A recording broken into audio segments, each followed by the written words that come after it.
Hello everyone, welcome back to my channel. I am Yashaswini. Today, let's we know about the poem If I Was a Tree, which was written by Mudnakudu Chinnaswamy. Before starting with the poem, please subscribe to my channel and like the video. So let's begin with the introduction of poet. Mudnakudu Chinnaswamy is a well-known poet who hails from Mudnakudu village in Chamarajanagar district of Karnataka. He has two graduate degree in MCom, MA with a D Little in social science. He is a director in Bangalore Metropolitan Transport Corporation by a profession. So Moodnakudu Chinnaswamy ಅವರು ಮೂಡ್ನಕುಡು ಅನ್ನೋ village Chamarajanagar ಡಿಸ್ಟಿಕಲ್ಲಿ ಇರೋ ಒಂದು ವಿಲೇಜಿಂದ ಬಂದಿದ್ದಾರೆ. So ಅವರು MCom, MA ಮತ್ತು social ಸೈನ್ಸಲ್ಲೆಲ್ಲ post graduate degree ಇದೆ. So ಅವರು ಅವರ ಪ್ರೊಫೆಷನ್ ಏನು ಅಂತ ಅಂದರೆ BMTCಯಲ್ಲಿ ಡೈರೆಕ್ಟರ್ ಆಗಿರೋದು, ಫೈನಾನ್ಸ್ ಡೈರೆಕ್ಟರ್ ಆಗಿರೋದು ಅವರು. So poetry is his passion but has worked in other genera of literature as well, beside having a wide range of interest in the culture, trade, and the social work. He have brought out 24 books so far, which includes 6 collection of poetry, 4 of essay, 3 plays, and collection of short stories. So ಇವ್ರಿಗೆ ತುಂಬಾ passion ಇದೆ ಅವ್ರಿಗೆ poetry ಮೇಲೆ. So ಇಲ್ಲಿ ಗಂಟೆ 24 books ಬಂದಿದೆ ಅವ್ರದ್ದು. ಅದರಲ್ಲಿ 6 ಪೊಯೆಟ್ರಿ, 4 essay, 3 plays ಮತ್ತು ಇನ್ನು ಮಿಕ್ಕಿದ್ದು short story collection. Is widely translated into many Indian languages apart from English, Spanish, and Hebrew. An anthology of his selected poem in Spanish has been bought out by the government of Venezuela under World Poetry Series. So ಇವ್ರ poetry ಎಲ್ಲ ತುಂಬಾ translate ಆಗಿದೆ. So ಇಷ್ಟು ಸಹ poet introduction. So let's begin with the Pom.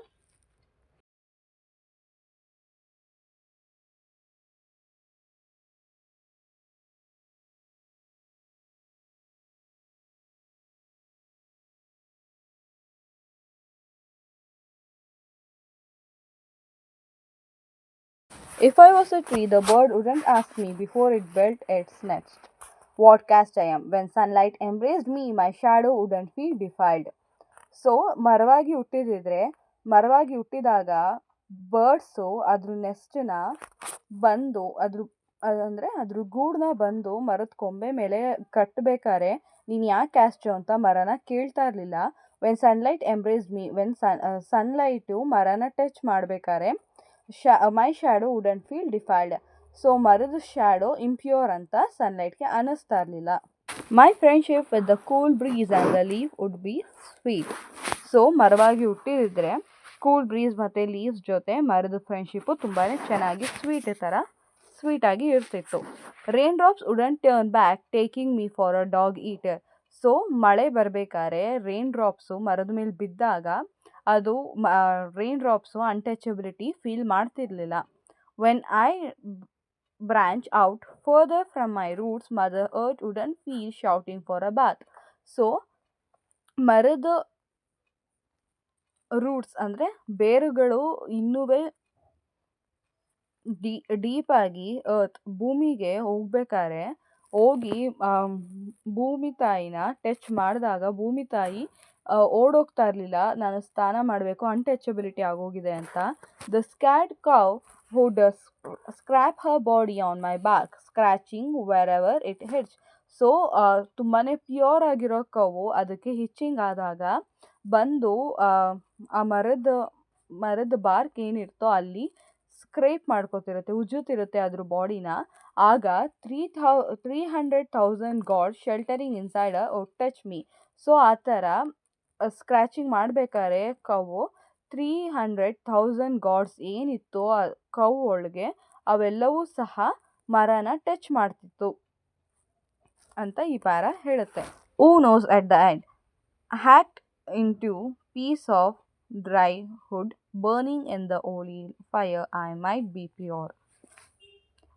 So ಯಾರಿಗೊತ್ತು ಕೊನೆಯಲ್ಲಿ ಈ ಮರನ ಕಟ್ ಮಾಡಿ ಡ್ರೈ ವುಡ್ ಆಗಿ ಸ್ಮಾಲ್ ಪೀಸ್ ಆಗಿ ಡ್ರೈ ವುಡ್ ಆಗಿ ಕನ್ವರ್ಟ್ ಮಾಡಿದಾಗ ಅದು ಹೋಲಿ ಫೈಯರಲ್ಲಿ ಬರ್ನ್ ಆದಾಗ ಬೆಂದಾಗ ಅದು ಈ ಮರ I might be pure. So ನಾನಾಗ ತುಂಬಾ ಪ್ಯೂರ್ ಆಗ್ಬೋದು.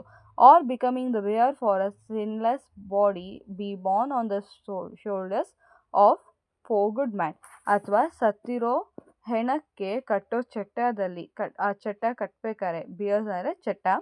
ಸೊ ಆಗ ಆ ಡೆಡ್ ಬಾಡಿನ ಚಟ್ಟದ ಮೇಲೆ ಇರಿಸಿ ಆ ಚಟ್ಟನ 4 good men's, so 4 good men's ಯಾರು 4 ಒಳ್ಳೆ ವ್ಯಕ್ತಿಗಳು ಅದನ್ನು ಅವ್ರ ಶೋಲ್ಡರ್ಸ್ ಮೇಲೆ, ಅವ್ರ ಹೆಗ್ಲ ಮೇಲೆ ಕ್ಯಾರಿ ಮಾಡಿದಾಗ ನಾನು ಪ್ಯೂರ್ ಆಗ್ಬೋದು ಅಂತ ಈ ಪ್ಯಾರ ಹೇಳುತ್ತೆ. ಸೊ ಓವರಾಲ್ ಪೊಯಮ್ ಅನ್ಟಚಬಿಲಿಟಿನ ಎಕ್ಸ್ಪ್ಲೇನ್ ಮಾಡುತ್ತೆ. ಸೊ ಮರವಾಗಿ ಹುಟ್ಟಿದಿದ್ರೆ ಈ ಅನ್ಟಚಬಿಲಿಟಿ ಅನ್ನೋ ಕಾನ್ಸೆಪ್ಟಿಂದ ತುಂಬಾ ದೂರ ಇರ್ಬೋದಿತ್ತು, ಆ ಕಾನ್ಸೆಪ್ಟೇ ಬರ್ತಾ ಇರಲಿಲ್ಲ ಮರಕ್ಕೆ ಅನ್ನೋದು ಪೊಯಮ್ನ overall analysis. So thank you. I hope ನಿಮ್ಗೆಲ್ರಿಗೂ ಈ ಪೊಯಮ್ ಅರ್ಥ ಆಗಿದೆ ಅಂತ. Thank you.